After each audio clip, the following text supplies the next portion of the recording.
Hello friends, मैं शिवनी जैन आपका स्वागत करता हूं आपके अपने यूट्यूब चैनल पर। दोस्तों, आज की वीडियो यहाँ पर जो है नई वेवर स्कीम सेक्शन 128A को लेकर है। यहाँ पर जो है एसएससी को काफी बड़ी रिलीफ प्रोवाइड की गई है। जितने भी पर्सन है वो भी यहाँ पर नए form SPL01 and SPL02 file कर सकते हैं।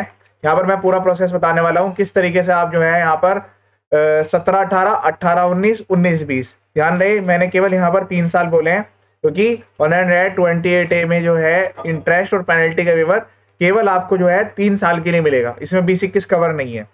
चलिए, सबसे पहले हमें क्या करना है, यूजर सर्विस में जाना है। यहाँ पर व्यू नोटिस एंड ऑर्डर में जाकर आपको चेक कर लेना है किस किस ऑर्डर के लिए आपको यहाँ पर जो है यहाँ पर वेवर की रिक्वायरमेंट है। जो भी इंटरेस्ट और पेनल्टी के ऑर्डर जारी हो रखे हैं उसमें आपको जो है यहाँ से नंबर नोट कर लेना है, उनकी रेफरेंस आईडी। ठीक है।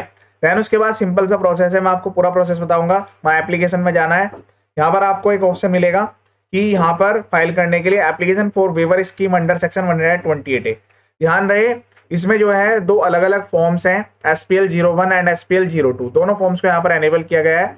01 है वहां पर जहां पर केवल नोटिस स्टेटमेंट जारी की गई है अभी कि आपको जो है वेवर इंटरेस्ट और पेनल्टी का वेवर की रिक्वायरमेंट है, जहां पर फाइनल ऑर्डर नहीं आया। हालांकि वैसे ऐसे केस काफी कम होंगे क्योंकि अब यहाँ पर जो है 17, 18, 18, 19, 19, 20 को लेकर ऑर्डर तो जारी किए जा चुके हैं।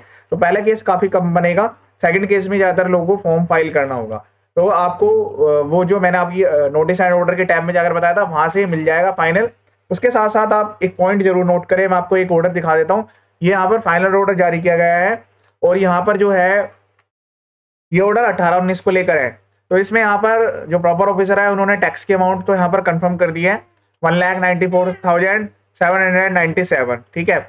लेकिन इसके साथ यहाँ पर जो है इंटरेस्ट को कैलकुलेट नहीं किया है। इंटरेस्ट के लिए उन्होंने यहाँ पर मेंशन किया है कि जो भी डिमांड है उसके साथ साथ जो ब्याज है यानी इंटरेस्ट है और जो भी पेनल्टी है वो यहाँ पर आपको जमा करना पड़ेगा।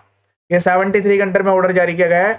जो इस वाले स्कीम की वेवर स्कीम आपको मिलने वाली है 128A की, जहां पर आपको पेनल्टी इंटरेस्ट का वेवर मिलेगा, वो 73 वाले ऑर्डर के लिए, 73 के नोटिस के लिए मिलने वाला है। तो आपका एजुकेटिंग अथॉरिटी के पास हो या फिर अपीलेट अथॉरिटी के पास हो। ठीक है। 74 वाले केस इसमें कवर नहीं होंगे। तो 73 में इन्होंने यहाँ पर कहा है कि इंटरेस्ट का और जो है आपको खुद से कैलकुलेट करना है। और ये जो इंटरेस्ट है, अब बात होती है कि इंटरेस्ट कैसे कैलकुलेट होगा, तो टैक्स के बेस पर इंटरेस्ट जिस दिन आप एप्लीकेशन फाइल करेंगे क्योंकि ड्यू डेट वही रहेगी, जब तक आप टैक्स पे नहीं कर देते तब तक इंटरेस्ट जो है आपका बना रहेगा। तो यहाँ पर इस वाले वेवर को लेने के लिए आपको टैक्स की पेमेंट की रिक्वायरमेंट आती है। टैक्स की पेमेंट करने के लिए आपको टैक्स पे करना है और उसको DRC03 के थ्रू यहाँ पर एडजस्ट भी करना है, क्योंकि DRC03 इस वाली स्कीम के साथ साथ आपको अपलोड भी करना है। क्योंकि वेवर जब आपको मिलेगा इंटरेस्ट पेनल्टी का, तब आप पूरा टैक्स पे करने के लिए यहाँ पर तैयार होंगे। तो जिस दिन भी आप टैक्स पे कर रहे होंगे, टैक्स पे करने का मतलब यहाँ पर ये नहीं कि आपके पोर्टल पर बैलेंस है। टैक्स पे करने का मतलब है जिस दिन आपने DRC03 फाइल कर दिया तो उस दिन तक का आप इंटरेस्ट कैलकुलेट कर लीजिएगा 18% पर एनम के अकॉर्डिंग। तो उस इंटरेस्ट का भी साथ के साथ को आपको वेवर लेना है। ऐसा नहीं है कि यहाँ पर इंटरेस्ट नहीं था तो आप उसको यहाँ पर अप्लाई नहीं करेंगे।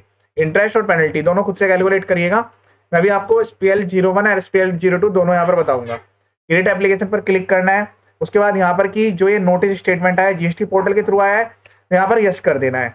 अगर आपको हार्ड कॉपी में रिसीव हुआ है तो नो होगा, अदरवाइज यस करना है। फिर उसके बाद कैश के लिए कोई ऑर्डर जारी हुआ है तो उसके लिए आपको यहाँ पर नो करना है। ठीक है। क्योंकि ऑर्डर के अगेंस्ट पे फिर आप दूसरे सेक्शन में चले जाएंगे। फिर उसके बाद कह रहा है whether the tax amount demanded in notice is completely paid, तो उसको आपको यस करना है क्योंकि यहाँ पर जो है टैक्स के अमाउंट को तो आपको पूरा का पूरा पे करना ही होगा। उसके बाद यहाँ पर ये कह रहा है कि जो नोटिस है वो 73 में है या दोनों के अंडर में है। तो देखिए, दोनों के अंडर में होगा या अदर्स में होगा तो नहीं मिलेगा। 73 आपको यहाँ से सेलेक्ट करना है।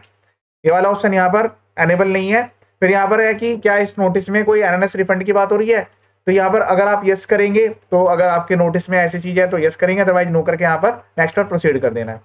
अब उसके बाद यहाँ से जो है email ID mobile number select कर लेना है। यहाँ पर आपका एड्रेस आएगा, जुडिक्शन यहाँ पर ऑटोमेटिकली आएगा।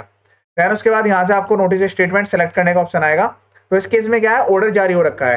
तो जब आपके केस में ऑर्डर जारी होगा तो यानी कि वो नोटिस या स्टेटमेंट अभी पेंडिंग नहीं है, तो यहाँ पर कुछ सेलेक्ट करने का ऑप्शन नहीं आएगा। अगर यहाँ पर नोटिस होता तो उस केस में आपको सिलेक्शन के लिए मिल जाता। फिर उसके बाद यहाँ पर जो है आपको डेट ऑफ नोटिस और सेक्शन भी आ जाते हैं। फिर उसके बाद यहाँ पर इस वाले केस में कि आपने इसके लिए नोटिस के अगेंस्ट में कोई रिट पिटीशन तो फाइल नहीं करी हुई, ये सब आपको नो कर देना है। ठीक है। उसके बाद यहाँ पर जो है नोटिस में कितनी अमाउंट की डिमांड की बात की गई है, तो यहाँ पर जो है आपको सेलेक्ट करने का ऑप्शन आएगा कि DRC03 के थ्रू आपको अमाउंट यहाँ पर जो है डिमांड को जमा करना ही होगा। जैसे मैंने आपको बताया कि जो भी आपने DRC03 पे किया होगा वो यहाँ पर ऑटोमेटिकली आ जाएगा, बस उसको आपको सेलेक्ट जरूर करना है, ठीक है। और यहाँ पर इस वाले जो नोटिस है, क्या उसके अंडर में 16/4 का भी रेफरेंस है कि 16/4 की भी डिमांड है, तो 16/4 के लिए आपको अलग से अप्लाई करना होगा।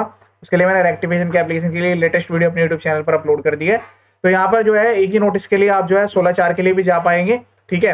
कि भाई पहले यहाँ पर जो है 16/4 के अकॉर्डिंग आपको जो है टाइम बार्ड ITC पहले डिसअलाउ कर दिया गया था, फिर अब आपको अलाउ किया जा रहा है। तो आपसे यहाँ पर पूछा जा रहा है कि आप कोई अमाउंट इसमें ऐसा भी है, क्योंकि उस वाले टैक्स की पेमेंट करने की आपको रिक्वायरमेंट नहीं है और ना ही वो आपको DRC03 के थ्रू फाइल करना है, ठीक है।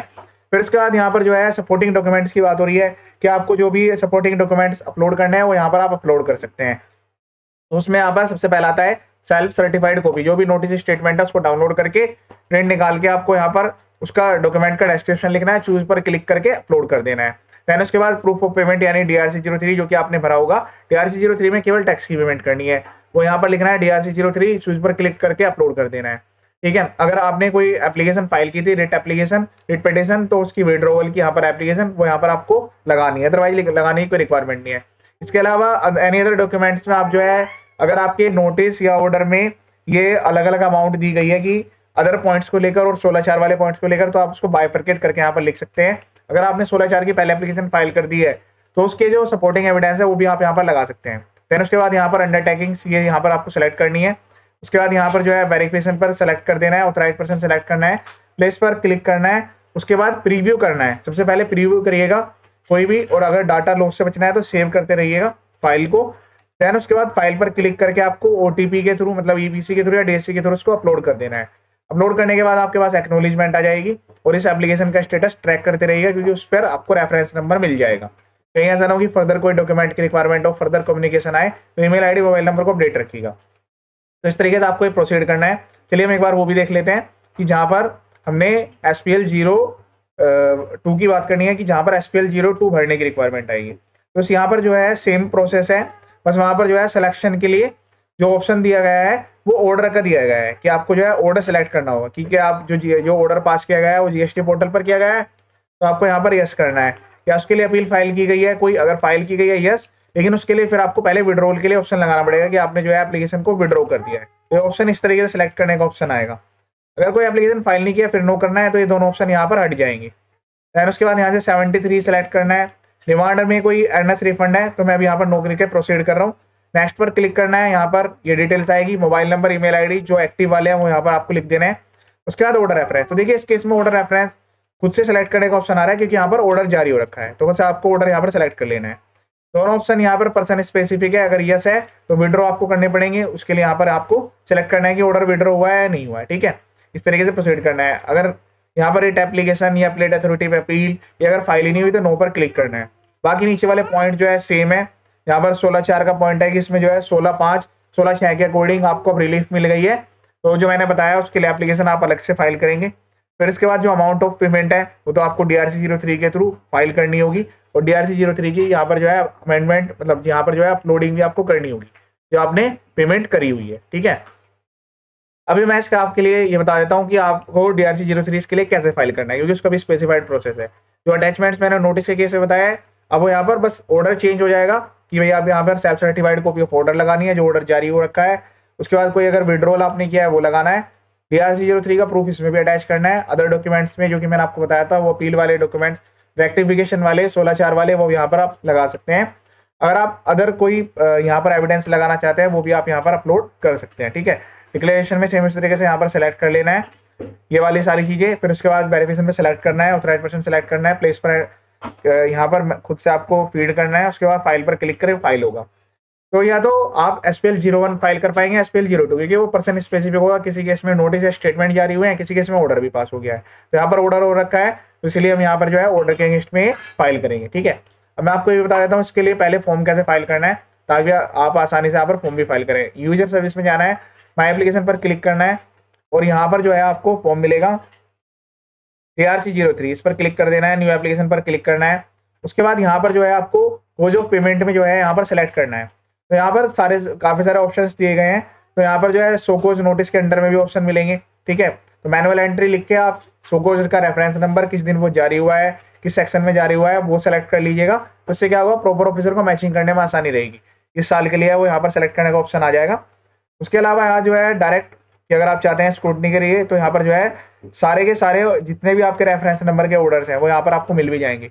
इस साल में ये नोटिस जारी हुआ है, इस साल में ये जारी हुआ है, तो आप किसके अगेंस्ट में पे कर रहे हैं, ये आपको लिंकिंग के लिए काफी आसानी रहेगी। ठीक है, तो स्क्रूटनी सोगोज नोटिस के अगेंस्ट में, दोनों में से जिसके अगेंस्ट में आप पेमेंट कर रहे हैं वो क्लियर यहाँ पर आपको सेलेक्ट कर लेना है। देन उसके बाद यहाँ पर ऐड पर क्लिक करना है। जो भी टैक्स आप पे करना चाहते हैं वो यहाँ पर आपको सेलेक्ट कर लेना है। पूरा ही पीरियड यहाँ पर आप सेलेक्ट कर लीजिएगा, किस पीरियड से किस पीरियड तक का आपको यहाँ पर पे करना है। 17-18 में जुलाई से एप्लीकेबल था, इसलिए यहाँ पर 17-18 के लिए है। 18-19 के लिए यहाँ पर ऐसे कोई डिमांड रेज नहीं की गई थी, लेकिन फिर मैं आपको बता देता हूँ अप्रैल से लेके और पूरा साल एक आप कवर कर लीजिएगा। ठीक है, तो यहाँ पर अप्रैल से लेके और ये मार्च तक का आपको पूरा पीरियड सेलेक्ट कर लेना है, ताकि कोई कंफ्यूजन ना रहे। फिर एक्ट का टाइप IGST में जमा कर रहे हैं, CGST में जमा कर रहे हैं, SGST में जमा कर रहे हैं, सेस में जमा कर रहे हैं, तो आपको स्पेसिफिकली जो नोटिस या ऑर्डर जारी किया गया है उसके अकॉर्डिंग यहाँ पर सेलेक्ट करने हैं। ऐड पर क्लिक करते जाना है, इस तरीके से यहाँ पर जो है सेलेक्ट करना है। ठीक है, सब में यहाँ पर आप पीरियड इस तरीके से यहाँ पर सेलेक्ट करेंगे। मैं आपको बता रहा हूँ कि टैक्स आपको कैसे पे करना है। देन उसके बाद यहाँ पर जो है पेमेंट, अब यहाँ पर पेमेंट की जो बात करें तो इसमें जो पेमेंट है वो आपके इनपुट टैक्स क्रेडिट से हो सकती है। ठीक है, क्योंकि इनपुट टैक्स क्रेडिट का यहाँ पर जो है टैक्स की पेमेंट है, तो इसलिए आपकी इनपुट टैक्स क्रेडिट से पेमेंट भी हो सकती है। तो मैं अभी यहाँ पर जो है CGST IGST तीनों की आपको वैल्यू लिख के दिखाता हूँ। इसमें जो स्टेट है वो आपको अपने अकॉर्डिंग सेलेक्ट करना पड़ेगा।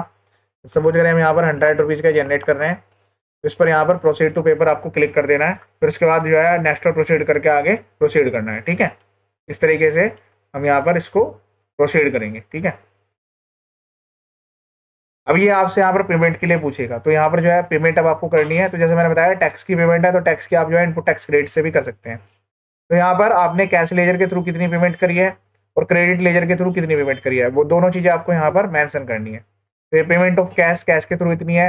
एडिशनल कैश इसलिए कह रहा है क्योंकि अभी लेजर में यहाँ पर बैलेंस नहीं है, तो पहले आपको चालान भर के फिर डिपॉजिट करा के चालान को जमा कराना होगा। ठीक है, अगर क्रेडिट से आप एडजस्ट करना चाह रहे हैं तो क्रेडिट में आप जो है यहाँ पर जो एडजस्टमेंट के रूल है कि IGST से, CGST SGST से हो सकता है, CGST केवल CGST से या IGST से हो सकता है, SGST SGST और IGST से हो सकता है, वही रूल यहाँ पर भी एप्लीकेबल होंगे। वैल्यू यहाँ पर लिख दीजिएगा, फिर उसके बाद रेफरेंस डाल दीजिएगा कि आप इस नोटिस या ऑर्डर के अगेंस्ट में पेमेंट कर रहे हैं, उसको अटैच कर दीजिएगा। वेरीफाई करना है, ऑथराइज्ड पर्सन सेलेक्ट करना है, प्लेस एंटर करना है, फाइल पर क्लिक करके DRC 03 आपके पास डाउनलोड हो जाएगा, उस पर ARN मेंशन होगा। तो ये काम आपको करना है SPL 01 या SPL 02 फाइल करने से पहले, क्योंकि यही DRC 03 आपका वहां पर अटैच होगा। फिर उसके बाद आपके पास मैंने पूरा प्रोसेस आपको बता दिया है कि SPL 01 SPL 02 फाइल करने के बाद आपको वेट करना होगा। आपके पास यहाँ पर जो नोटिस एंड ऑर्डर की टैब है इस पर ही आपको कम्युनिकेशन किया जाएगा कि ठीक है आपकी ये जो एक्सेप्टेंस है हमने एक्सेप्ट कर लिया है, बाकी जो इंटरेस्ट और पेनल्टी है उसका वेवर कर दिया गया है। ईमेल ID मोबाइल नंबर को अपडेट रखिएगा ताकि कोई भी फ्यूचर कम्युनिकेशन हो तो आपको उसके बारे में जानकारी मिल जाए। ये रहा कंप्लीट वीडियो। इसके अलावा मेरे यूट्यूब चैनल पर काफी सारे ऐसे वीडियोज हैं, यहाँ पर अलग अलग ऑनरेबल कोर्ट्स के जजमेंट ऑर्डर आए हुए हैं। उसके अलावा यहाँ पर हर टाइप के नोटिस के रिप्लाईज है, 16/4 के regarding supply default, cancel dealer default, 3B2B mismatch, R1 3B mismatch, invoicing या EV बिल के नॉन कंप्लायंस के भी नोटिस जारी किए गए हैं P21 को लेकर भी। उनके ड्राफ्ट फॉर्मेट्स कैसे रिप्लाई करना है, प्रोविजंस कैसे मेंशन करना है, कोर्ट का जजमेंट यहाँ पर कैसे लिखना है, सब कुछ यहाँ पर बताया गया है। ड्राफ्ट फॉर्मेट्स वीडियो को डिस्क्रिप्शन में से आप डायरेक्ट डाउनलोड करके अपने अकॉर्डिंग मॉडिफाई कर सकते हैं। उसके अलावा यहाँ पर हर टाइप की अपील कैसे फाइल करनी है उनके लिए वीडियोज अवेलेबल है। बेसिक फाइलिंग, रजिस्ट्रेशन, GST के वीडियो सब कुछ यहाँ पर अपलोड किया गया है। चैनल का पर्पज फुल्ली एजुकेशनल है, सब्सक्राइब करें ना करें, वीडियो देखें और आगे शेयर जरूर करें। ये वीडियो देखने के लिए थैंक यू सो मच।